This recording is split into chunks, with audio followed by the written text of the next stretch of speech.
And today we will talk about why do English learners struggle with reading.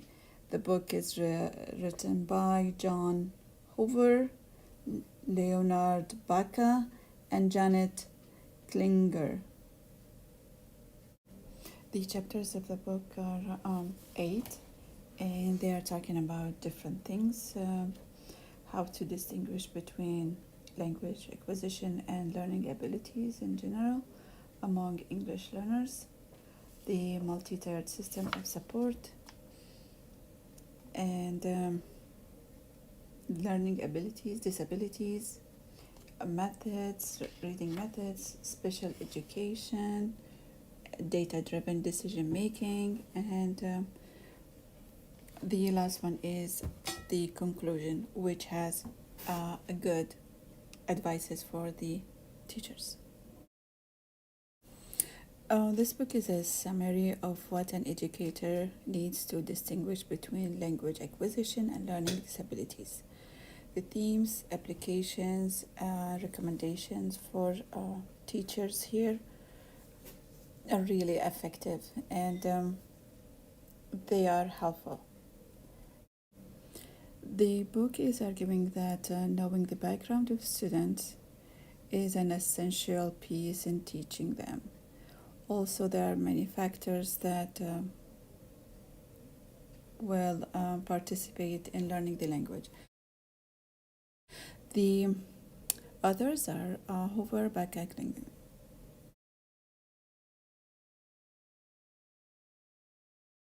I think most people, when they think about a bilingual child or an English language learner, they tend to think about a model where a child speaks one language at home and then comes to school and learns English. So learns one and then adds another, or in other words, is a sequential bilingual. But in fact, we know that the majority of English language learners in the United States are actually simultaneous bilinguals, meaning that they're learning one language or more in the home as well as English. And so when they start school, it's not that they have a strong foundation in a home language, but they're really developing both at the same time. And we just don't know enough about what that process of becoming bilingual looks like.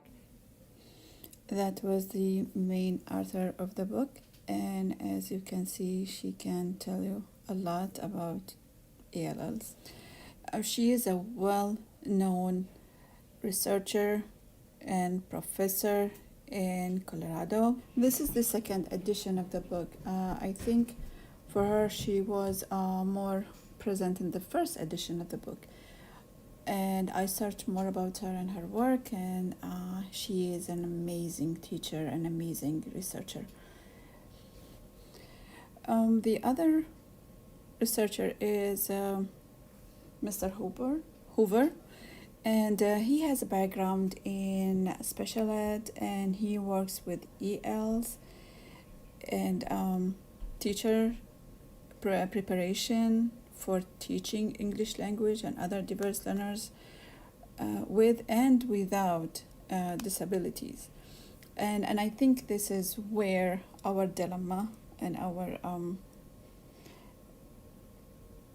the strength of the book, that we have researchers coming from diverse backgrounds and getting together to give us this wonderful book.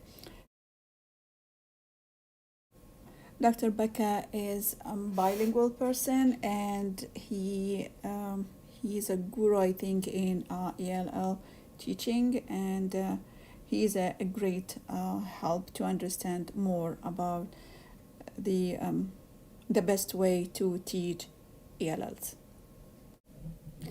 The book has many strengths. The first one is organization.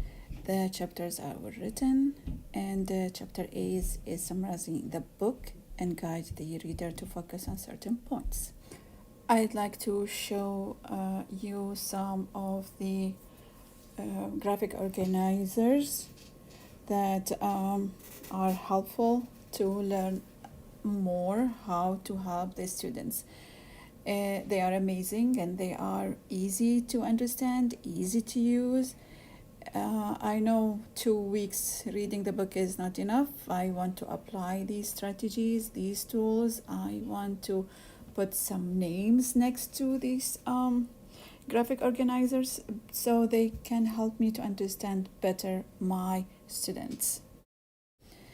Weaknesses, it's again and again. When you talk about ELLs, you talk about K through 12, and I think we need more details, specifications.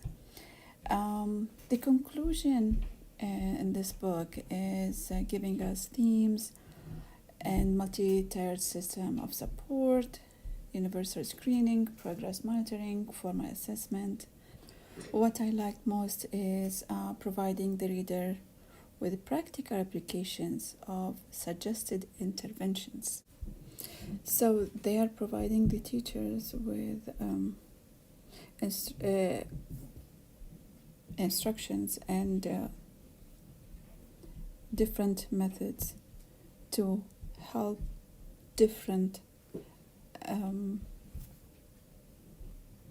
reading levels, different backgrounds, I think. So the interaction between what the learner begins to bring to the classroom and what the school items offer the learner is what educators need to know to avoid misconceptions about the ELs. And I can see that happening most of the time. I'm sharing 3 pages from the conclusion, and I highlighted some applications and how we can use them. The recommendations by the authors are really helpful, and I hope so. The recommendations, they are focusing on building a relationship with the learners, which is essential in all teaching, not just ELL teaching. But the most important thing here for ELL is to value the cultural diversity and how we are teaching a person that's coming from another culture. Provide sufficient attention and opportunity to order language development. So we need to understand how to give opportunity to others based on their culture, not ours. Differentiation is must, and I can say a lot about that. And we can combine phonological awareness with other reading and English language development activities. Provide explicit instruction, particularly when introducing new concepts. So we give them time to understand or to absorb the concepts.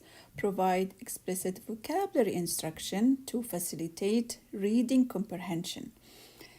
And this is what really I like, and hopefully I will do it this year with my student. Since I teach science, not English, but I think this year I'm planning to do both.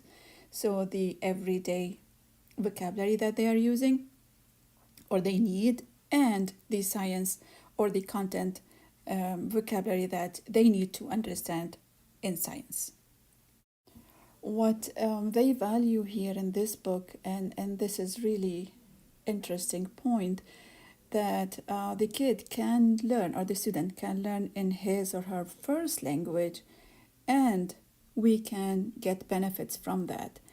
And in my opinion, that's okay. The only catch here is, do we have bilingual teachers as ELL teachers? Because this is another thing we have to think about before we suggest that we help the student in his first language. Also, in America, speaking more than one language is not a trend, and I think we have to start with that too. Anyway, I enjoyed reading the book, and I love it. I recommend the book to